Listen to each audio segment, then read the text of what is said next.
ምናልባት አሁን አንድ ሰው ብልቱ ተቆረጠ ሲባል መጀመሪያ የሚመጣው ዘሬን ሳልተካ የሁላችሁም ጥያቄ ሊሆን ይችላል። ምናልባት ነገርየው የፍልፍሉ የጤና ሁኔታ ምን ላይ ደረሰ? ይኸው ተስቤ መጥቼ ተራማጅ ሆኜ ሄጃለሁ። ኩንላከ በቦክስ ገጥመዋለሁ ቢኖር የሰማው እንግዲህ ሳልፈልግ ጠይቀኛል። አንተ ደግሞ ጠየቅኝን ማሟላት ግዴታ አለብኝ። ሰላም ክቡራትና ክቡራን የዜብራ ቲዩብ ቤተሰቦች እንዴት ናችሁ? እንግዲህ ዛሬም ትዝናኑበታላችሁ፣ ትማሩበታላችሁ ብሎም ቁም ነገር ታገኙበታላችሁ ያልኳቸውን የሰሞኑን ወቅታዊ ጉዳዮች ይዤ መጥቻለሁ። እስከ መጨረሻው አብራችሁኝ ከሆናችሁ ሁሉንም የምትሰሙት ይሆናል። አብራችሁን ቆዩ።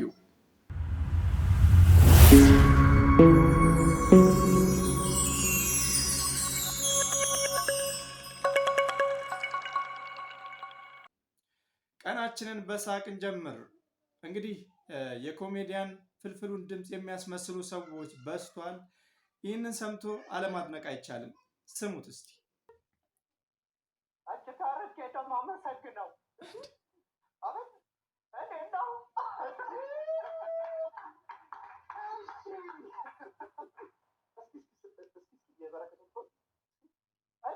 በረከት የለኝም የራሴ ነው። እኔ የራሴ ነው። ምንድን ነው የምትፈልግ እንዴ? ይቅርታ ከዳይሬክተር ጋር እናውራና ሁለን እናገናኝ። ፈቃደኛ ነህ? ወንድሜ እኮ ነው።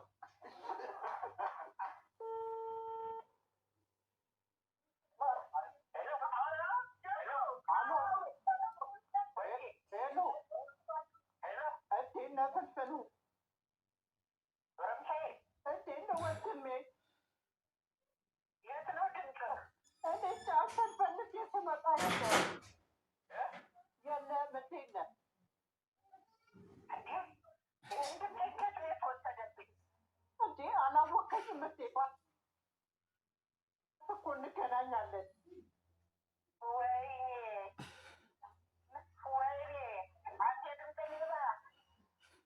ለምንድን ነው በተለይ አታሳዝነኝ እባክህ።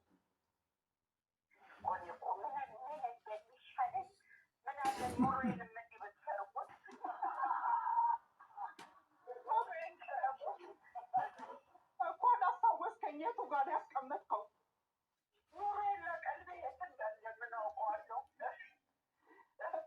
በጣም ነው የማመሰግነው።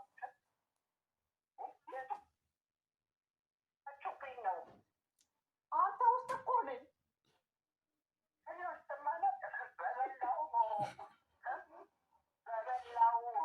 እስኪ ፍልፍሉ አመሰግናለሁ። አባይ ቲቪ ላይ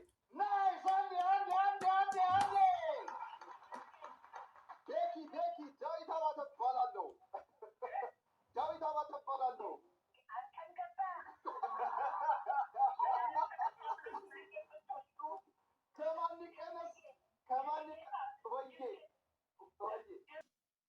አንድ አይነት ድምፅ አይደል?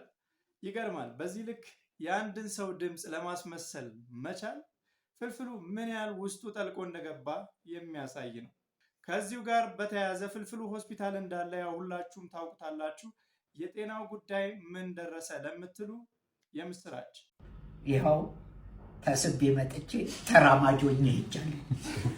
እንኳን ወንድማችን በረከት እኛ ጋር ነው የከረመው ላለፉት ጥቂት ቀናት። ስትሮክ የሚባል ህመም የኋለኛውን የአንጎሉን ክፍል አጥቅቶታል። ከሱ ግን በጥሩ ሁኔታ እያገገመ ነው ያለው። ፊዚዮቴራፒ ከወሰደ በኋላ ዛሬ ላይ ያለው ሁኔታ ምንድነው የሚለውን ከራሱ አፍ እስኪ እንስማ። እሺ፣ በጣም ነው የማመሰግነው ዶክተርዬ። እስከዳርዬ ነው ዶክተር እስከዳር። ያው ስትሮክ የእድሜ ወሰን የለውም። በማንኛውም እድሜ ላይ ያለ ሰው ላይ ሊከሰት ይችላል። አሁን በብዛት ሰው እንደሚለው ይሄ እርግማን ምናምን አይደለም።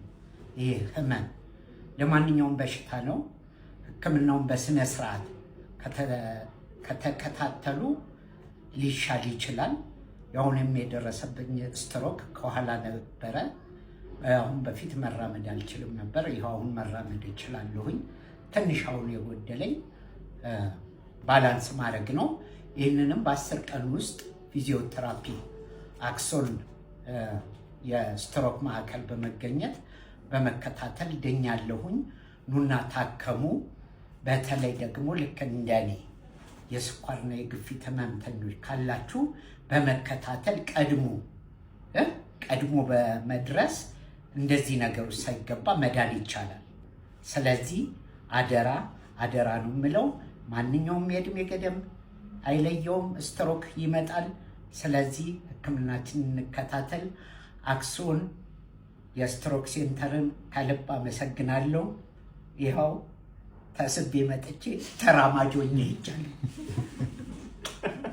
በደንብ አድርገን ትሬን እናደርገዋለን። በሳምንት 3 ቀን እዚህ እየመጣ እስጢፋኖስ ጋር ቴራፒ ይወስዳል። እቃችሁን ጠብቁ። ውጭ ነው ማለት ነው። እሺ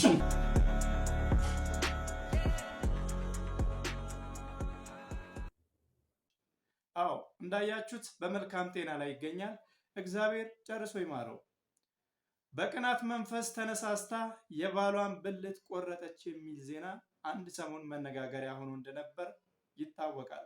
ታዲያ ባለታሪኩ ወይም ጥቃቱ የተፈጸመበት ሰውዬ ትላንትና ሰይፉ ፋንታሁን ሾው ላይ ቀርቦ ነበር። ምን አለ? በጥቂቱ አይተን እንመለስ። ምናልባት አሁን አንድ ሰው ብልቱ ተቆረጠ ሲባል መጀመሪያ የሚመጣው ዘሬን ሳልተካ ሊል ይችላል እና አሁን አቤ የልጆች አባት ነው ወይ? ልጆች አሉኝ። ስንት ልጆች ወለድክ አቤ? ያው ኧረ አልሐምዱሊላህ 6 ልጆች ወልጃለሁ።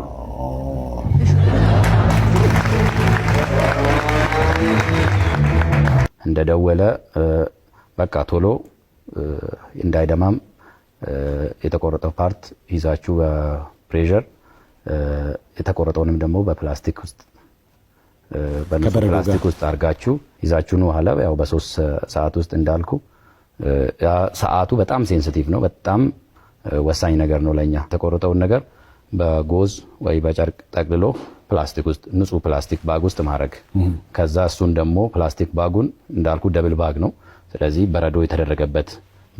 ባለታሪኩ አበበ ይባላል። የአርሲ አሰላ ነዋሪ ሲሆን ከባለቤቱ ጋር በጋብቻ ከተሳሰሩ ከ20 ዓመት በላይ ሆኗቸዋል። አብሮ 6 ልጆችንም አፍርቷል።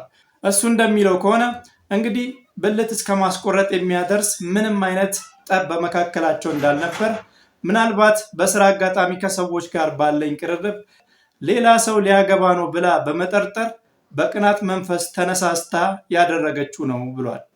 እንግዲህ በአሁኑ ሰዓት ባለቤቱ በሕግ ጥላ ስር ትገኛለች። እሱም በመልካም ጤንነት ላይ ይገኛል። የሁላችሁም ጥያቄ ሊሆን ይችላል ምናልባት ነገርየው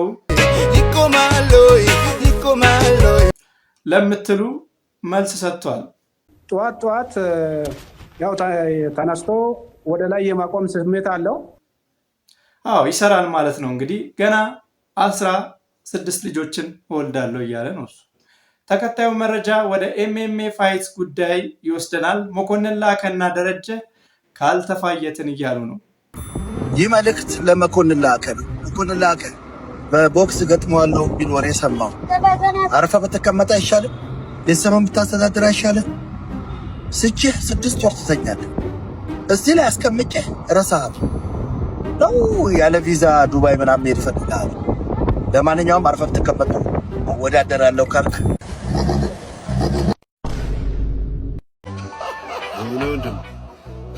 እንግዲህ ሳልፈልግ ጠይቀኛል። አንተ ደግሞ የጠየቅኝን የማሟላት ግዴታ አለብኝ። ስለዚህ ለዚህ ነው የምገጥመው እንጂ ከኔ ካንተ ጋር የመጣላት ፍላጎት ኖረኝ አይደለም። እዚታን እስከ ዛሬ ድረስ በዘፈን ነው አይደል የምታውቀው? አሁን ግን በቦክስ አንድ ምምልልህ ነገር ግን ከአንገት በላይ አለካ የምርን አለካ። ምክንያቱም በአንተ የሚጨክን አንጀት የለኝም። ዳቦ ቤትህን ግን አሯሩጥልሃለሁ። ገባ ይገባል እንደዚህ። እንግዲህ ባለፈው ድምፃዊ ኪችኒ ከልጅ ሚካኤል ጋር አደባድቡኝ እያለ ነበር። አሁን ደግሞ ተራው የሽማግሌዎች ሆነዋል ማለት ነው። ምን ትላላችሁ? ሀሳባችሁን በኮመንት አስቀምጡልኝ። ከዚሁ ዜና ሳንወጣ የሴዶ 10 ሚሊዮን ጉዳይ መነጋገሪያ ሆኖ ቀጥሏል። ምን አዲስ ነገር አለ? ለሴዶ የመጨረሻ ዲል አቀርብልህ ነው። ጆኒን ገብተህ ጆኒን ካሸነፍከው ብቻ 10 ሚሊዮን ብር ሰጣለሁ። ከማኔጅመንት ጋር ተነጋግሬ 10 ሚሊዮን ብር ካሸነፍከው ብቻ የኢትዮጵያ ህዝብ ሴዶ ሪንግ ገብቶ ሲጫወት ማየት ይፈልጋል። እኔ ደግሞ 10 ሚሊዮን ብር እሰጠዋለሁ። ግን ሴዶ ጆኒን ማሸነፍ አለበት 10 ሚሊዮን ብር ይዞ ለመውጣት። ከነገ ወዲያ ስካይላይት እንገናኝና የምትወደውን ምግብ እንጆይ ያረግን ያው ኢትዮጵያ ህዝብ ስለሚያውቅ የምትወደውን ምግብ እየበላን እየጠጣን ቁጭ ብለን እየተነጋገርን አንተ በመታመጣው የህግ ባለሙያ ወይም ደግሞ ህግን ተከትለን ትፈርማለህ። እኛ 10 ሚሊዮን ብር ኦፈር አድርገንልሃል። ጆኒን ግን ማሸነፍ አለብህ። ጆኒን ካላሸነፍክ ምንም አይነት ብር ይዘህ አትወጣም። ጆኒን አሸንፍ፣ ከዛ 10 ሚሊዮን ብር ይሰጥህ። ማርሻል አርቲስት ነኝ ያው ስለምትል ህዝቡም እንደዛ ስለሆነ የሚያውቅህ ጆኒ ደግሞ ተስማምቷል። አሸንፈው 10 ሚሊዮን ብር ይዘውጣ። ካላሸነፍክ ምንም አታገኝም። ይሄን ኦፈር አድርገንልሃል። የመጨረሻ ኦፈራችን ነው ይሄ። በኢትዮጵያ ህዝብ ነው ኦፈር ያደረግንልህ፣ በሶሻል ሚዲያ በሚከተለን ማህበረሰብ ስም። ምግብ እየበላን እናውራ፣ የምንግባባ ይመስለኛል። ያኔ እንግዲህ አወዳዳሪዎቹ 10 ሚሊዮን እንሰጣለን ግን ካሸነፍክ ብቻ እያሉት ነው። እሱስ ምን ይላል? አንድ ሰው ሊሸጥ ሲሄድ እኔ አሁን ልሸጥ ነው። እኔ I have a value በቃ ቫልዩ ዋጋ አለኝ። እኔ ዋጋዬን አውቀዋለሁ። በምን ዋጋ ለነዚህ ሰዎች መሸጥ አለብኝ ብዬ የወሰንኩታለሁ ውሳኔ ማለት ነው። Was good everybody እንዴት ናችሁ? ሶ ትላንትና አሹ ሴዶ ጋር መጥቶ የሱና የጆኒን ፋይት በተመለከተ ኒጎሼት ወይ ደግሞ ተደራድረው ነበረ። በጥቅማ ጥቅም ምክንያት አልተስማሙም ነበረ።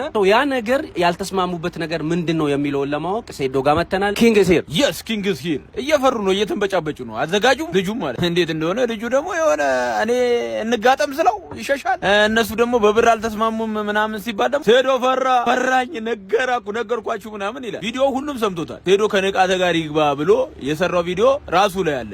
ግቡና ይሁት አይመጥነኝም ምናምን ብሎ አወራ። አሁን ደግሞ አሼ መጣና በብር አልተስማሙ ምናምን ሲባል ሴዶ ፈራኝ ከኔ ጋር ሊደባደብ ነበረ ፈርቶኛል፣ ይኸው ህዝቡ ይወቅ ብሎ ምናምን ብሎ እኔ እነሱ እንደስተፈረላላ ዚህ የነሱ ኮንዶም የሚመስል ልጁ ወላሂ ምሬ ነው ተጠቅሞ እንደሚጥሉት አይነት ሰው እኔ ለሱ እየተፋጀውለት ነው። ለምን አሼ ራሱ ትላንት ያመጣው ውል ላይ ማለት ነው። ለዚህ ውሉን በዲቴል እስኪ ህዝቡም እንዲረዳው ውሉ ምንድነው? ያልተስማማችሁበት ነገርስ ምንድነው? ውሉ ላይ ማለት ነው ለሱም ለእንቁራሪቱ 5% ከትኬት እንዲያገኝ ለኔም 5% ብለው ነው ያመጡት። ሌሎች ጥቅማ ጥቅሞች እንዳሉ ሆኖ ማለት ነው እንደዚህ ነው ብለው አመጡት። እኔ ደግሞ አይ 5% ነው ያልስማማም። ለምን ይሄ ውድድር እኔ ብሎ ነው ህዝቡ ጠቅላላ የሚመጣው እኔ ብሎ ነው እንጂ እንቁራሪቱ ብሎ አይመጣም። ስለዚህ የሚገባኝ ማግኘት አለብኝ። እንደውም መጀመሪያ እኮ እዚህ ላይ ደረስነው እኛ እኔ የራሴ እንትን አለኝ ቲም፣ የማኔጅመንት ቲም አለኝ፣ የጠበቃውም የህጉም የሁሉም አካል አለ። እኔ አሁን ከነሱ ስር ሆኜ ነው ማወራውና እንደውም እጄ ብዙ አወራ ናቸው ከዚህ በፊት 3 ቀን ምናምን አወሩ ዲል አደረጉ። እኔ በቃ እንትን ሲሉ መጀመሪያ ግን እነሱ ሳገኛቸው ምንድነው የጠየኳቸው?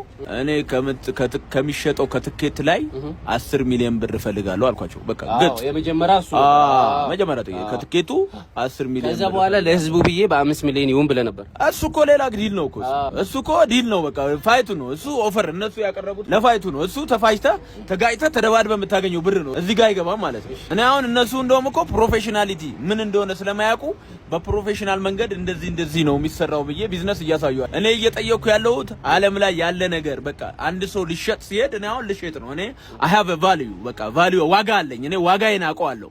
በምን ዋጋ ለነዚህ ሰዎች መሸጥ አለብኝ ብዬ የወሰንኩታለሁ ውሳኔ ማለት ነው። በዛ አካሄድ ነው ሳልደባደብ 10 ሚሊዮን ስጡኝ፣ ከዛ በኋላ ደግሞ ድብድቡን ካሸነፍኩ ተጨማሪ 4 ሚሊዮን ብር ፈልጋለሁ እያለ ነው እሱ። እኔን ያሳዘነኝ ጆኒ ነው።